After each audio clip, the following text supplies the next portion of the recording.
Hello friends, આજે આપણે બનાવીશું કાઠિયાવાડી લાઈવ ગાંઠિયાનું શાક. આ શાક એકદમ ટેસ્ટી અને ચટાકેદાર બને છે. તો તમારા ઘરમાં કોઈ પણ શાકભાજી ના હોય ત્યારે તમે આ શાક તરત જ બનાવીને તૈયાર પણ કરી શકો છો. અને આ શાક કેટલું ટેસ્ટી બને છે ના પૂછો વાત. આ શાક તમે રોટલી, રોટલા, ભાખરી સાથે સૌ પણ કરી શકો છો. તો ચાલો બનાવવાનું શરૂ કરીએ. તો તેના માટે આપણે પહેલા એક બેટર બનાવી લઈએ. તો બાઉલમાં અડધો કપ ચણાનો લોટ અથવા બેસન, સાથે 1 પિંચ હળદર પાવડર અને 1 પિંચ હિંગ, સાથે અડધી સ્પૂન ધાણા પાવડર, સ્વાદ પ્રમાણે નમક એડ કરી બધું સારી રીતે મિક્સ કરીશું. હવે તેમાં થોડું થોડું પાણી એડ કરી એકદમ થીક એવું બેટર બનાવીશું. જો પાણી આપણે પહેલા વધારે નહીં એડ કરીએ, થોડું થોડું પાણી એડ કરતા જવાનું છે.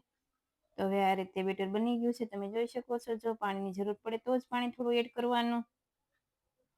અને આમાં આપણે અડધો કપ બેસન હતું તો 106 કપ જેટલું પાણીની જરૂર પડી છે, તમે જોઈ શકો છો. હું તમને બતાવું તો અડધા કપ બેસન હતું તો તેમાં 106 કપ પાણીની જરૂર પડી છે, તમે જોઈ શકો છો. એટલું પાણી વધ્યું છે. સાથે આપણે શાકનો વઘાર પણ કરી લઈએ. તો તેમાં 2 મોટી સ્પૂન તેલ. આ શાકમાં જેમ તેલનું પ્રમાણ વધારે હશે તેમ શાક એકદમ ટેસ્ટી એવું બને છે. તેલ ગરમ થાય એટલે તેમાં અડધી સ્પૂન રાઈ થોડી તતડવા લાગે એટલે તેમાં અડધી સ્પૂન જીરું, સાથે 1 પિંચ હિંગ, 8 થી 10 લસણની કળીના ટુકડા અને 1 મીડિયમ સાઈઝની ડુંગળીને આ રીતે ઝીણી કટ કરી લીધી છે, તે પણ આપણે એડ કરી દઈએ. હવે ગેસની ફ્લેમ સ્લો રાખી 2 થી 3 મિનિટ જેવું સાતળશું.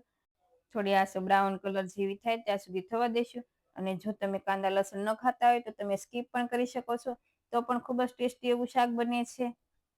હવે ડુંગળી છે એ સારી એવી સતળાઈ ગઈ છે, તો તેમાં 1 મીડિયમ સાઈઝના ટમેટાના ટુકડા લીધા છે, તે પણ એડ કરી દઈએ. અને ટમેટા થોડા એવા સોફ્ટ થાય ત્યાં સુધી આપણે તેને થવા દઈશું. અને જો તમારે આ રીતે ટુકડા ન એડ કરવા હોય તમે લસણ, કાંદા અને ટમેટાની ગ્રેવી પણ બનાવીને એડ કરી શકો છો, તો પણ ખૂબ જ શાક સારું એવું બને છે. હવે ટમેટા થોડા સોફ્ટ એવા થઈ ગયા છે, તમે જોઈ શકો છો. તો હવે આપણે તેમાં મસાલા કરી લઈએ. તો તેમાં અડધી સ્પૂન હળદર પાવડર, સાથે અડધી સ્પૂન ધાણા જીરું પાવડર, અડધી સ્પૂન લાલ મરચું પાવડર અને અડધી સ્પૂન કલર માટે કાશ્મીરી મરચું લીધું છે, તે એડ કરીશું. અને સ્વાદ પ્રમાણે નમક એડ કરી બધું સારી રીતે મિક્સ કરી 2 મિનિટ જેવું થવા દઈશું. એટલે મસાલા છે એ સારા એવા મિક્સ થઈ જશે. અને આ શાકભાજીની ગ્રેવી છે તેટલા પ્રમાણમાં જ આપણે મીઠું એડ કરીશું. જો મીઠું વધારે નહીં એડ કરીએ, પહેલા આપણે જે બેટર બનાવ્યું હતું ગાંઠિયા બનાવવા તેમાં પણ આપણે મીઠું એડ કર્યું હતું. હવે તેમાં અડધો કપ છાશ, અડધો કપ પાણી એડ કરી બધું સારી રીતે મિક્સ કરી ગેસની ફ્લેમ સ્લો રાખી આ રીતે કન્ટિન્યુ ચલાવતા જઈશું, એટલે છાશ છે એ બિલકુલ ફાટશે પણ નહીં. અને હવે ગેસની ફ્લેમ હાઈ રાખી એક બોઇલ આવે એટલે ઝારામાં થોડું એવું તેલ લગાવી જે આપણે લોટ બનાવ્યો હતો ત્યાં એના પર રાખી આ રીતે હાથેથી ઘસતા જવાના. એટલે ગરમ ગરમ છાશ ઉકળે છે તેમાં આ રીતે પાડતા જવાના. અને શરૂઆતમાં ગાંઠિયા પાડો ને ત્યારે તેને બિલકુલ નહીં ચલાવવાના. અને ગેસની ફ્લેમ હાઈ રાખવાની, જેથી ગાંઠિયા છે એ સેટ થઈ જશે અને એકબીજા સાથે ચીપકશે પણ નહીં. અને ગેસની ફ્લેમ હાઈ જ રાખવાની. તો હવે આ રીતે બધા ગાંઠિયા પડી ગયા છે અને તેને હલકા હાથે થોડું ચલાવીશું. જો તમારે વધારે આમાં રસો રાખવો હોય તો થોડું ગરમ પાણી એડ કરી દેવાનું, એટલે સારો રસો પણ થઈ જશે. હવે ગેસની ફ્લેમ સ્લો રાખી 5 થી 7 મિનિટ જેવું થવા દઈશું, એટલે ગાંઠિયા છે સારા એવા સોફ્ટ પણ થઈ જશે.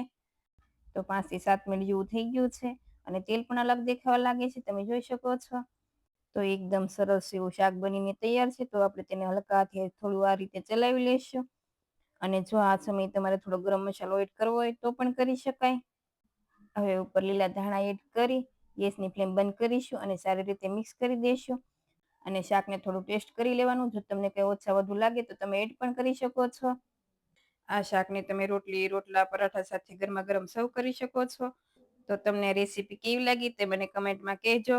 અને જો રેસીપી ગમતી હોય તો વિડીયોને લાઈક કરજો અને વધારેમાં વધારે શેર કરજો. તો ફરી મળીએ આવી જ નવી રેસીપી સાથે. Thanks for watching.